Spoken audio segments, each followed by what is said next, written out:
जी, अस्सलाम वालेकुम वरहमतुल्लाहि वबरकातुहू। आपसे उम्मीद है कि आप लोग सब खैरियत से होंगे। आज आपके पास सामने हम इटली फैमिली रियूनियन का पूरा पोस्टमार्टम रखना है और उनकी पूरी बात बतानी है, उसमें क्या क्या होता है, और इसके साथ साथ आपको अपॉइंटमेंट के हवाले से भी बात करनी है, और इसके साथ रजिस्ट्रेशन के बारे में मुतालिक बात करनी है। बात शुरू करने से पहले आप गुजारिश है कि आप चैनल को सब्सक्राइब करें, शेयर करें, और उसको बेल आइकन पर भी दबाएं। तो जिस बंदे का न्योलास्ट आया हुआ है तो उसको सबसे पहले काम कौन सा करना चाहिए? वो काम ये करे कि सबसे पहले आपको अपने डॉक्यूमेंट की, अपनी अपॉइंटमेंट की रजिस्ट्रेशन कराए, ताकि उसको डॉक्यूमेंट तैयार करने के साथ साथ ये अपॉइंटमेंट का वगैरह नंबर उसका बहुत जल्दी आ सके।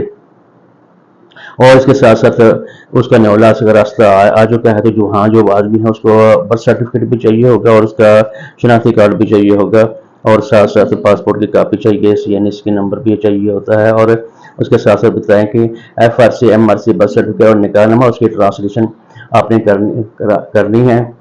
और उससे पहले आपने डॉक्यूमेंट को तैयार करने से पहले आपने मूफा और पोस्टल कराना है। और इससे भी पहले आप क्या करेंगे?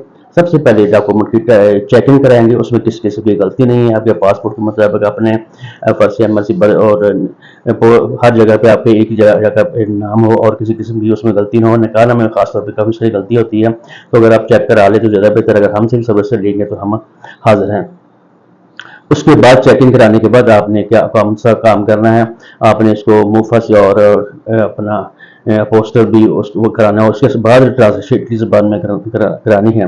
तो अगर और फिर बाद में फाइल मेकिंग आपकी होगी, और साथ ही इंशाल्लाह हो सके तो आपकी ना अपॉइंटमेंट भी आ जाएगी।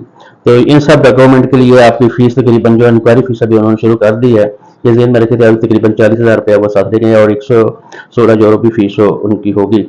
और बाकी डॉक्यूमेंट की चेकिंग आप लाजमन कराएं। बात साथी चेकिंग सारा काम कराने के बाद करा रहे हैं, मैं बार बार इसलिए कह रहा हूँ, तो उसके लिए उनको प्रॉब्लम सारी की सारी पैसा, टाइम, वक्त, हर चीज़ ज़ाया जाती है, बाजू का परमिट भी ज़ाया हो जाती है। तो सबसे पहले डॉक्यूमेंट की चेकिंग कराएं, और फार्म फिलिंग होगी, आपका डी फार्म फिल होगा, और बाकी जो डॉक्यूमेंट हैं आपके, उनके सब की तैयारी के साथ साथ आपने औलाद इनके सब की एक पूरी मुकम्मल फाइल बनाएं। फाइल बनाने के साथ साथ आप उसकी एक फ़ोटो कापी बना लें अच्छे A4 साइज पे के ऊपर, और अपने डॉक्यूमेंट को जब उधर जाकर जो भी आपने यानी फाइल जब जमा करानी है तो अच्छे तरीके से उसके हर सवाल का जो भी बड़े कन्फ्यूजन से दें। इंशाल्लाह आपका वीज़ा लगकर यहाँ आ जाएगा। इंशाल्लाह आप इटली में पहुँच जाएंगे। तो अगर बच्चे हों तो उनके लिए भी आपको, अगर बच्चे उसके आपके साथ जा रहा है, कोई बच्चा जाए, उसका या तो बर्थ सर्टिफिकेट होगा या उसका स्मार्ट कार्ड होगा, तो ये दोनों में से कोई एक भी होगा, तो वो बाकी डॉक्यूमेंट वही होंगे। तो इंशाल्लाह रजीम, तो मेरे चैनल को सब्सक्राइब भी करें, शेयर भी करें, और किसी भाई साथी को मजीद हेल्प की जरूरत है, ये नंबर पर आप रब्ता भी कर सकते हैं। अस्सलाम वालेकुम वरहमतुल्लाहि वबरकातुहू।